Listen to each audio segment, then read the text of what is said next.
sammen, og velkommen til endnu en video på mig.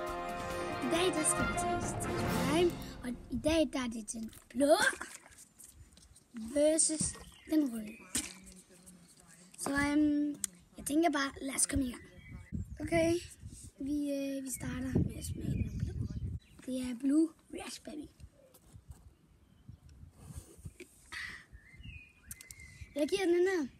Den smager faktisk meget godt, men jeg giver den fra 1 til 10 stjerner. 9,5. Fordi der mangler sådan lidt, den er lidt sur i det. Der skulle have været mere vand i. Så jeg der laver den, hvis I ser den her video, put mere vand i, hvis I laver noget ny. Nu skal vi til at teste den røde tur, og det er Tropical Punk eller et eller andet.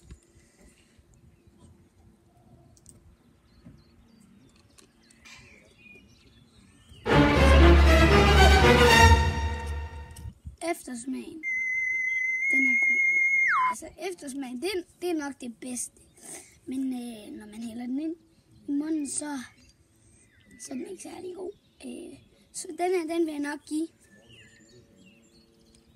6 ud af 10. Fordi det er ikke lige min stærke side, men jeg tænker lige, at ja, det ved jeg ikke rigtigt. Altså, jeg synes bare ikke, at det er ikke lige min stærke side. Så ja, tak fordi I så med.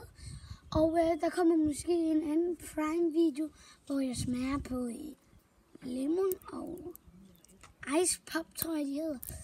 Men det var altså den blå, som der vandt. Så jeg siger bare, vi ses, den blå, den er god.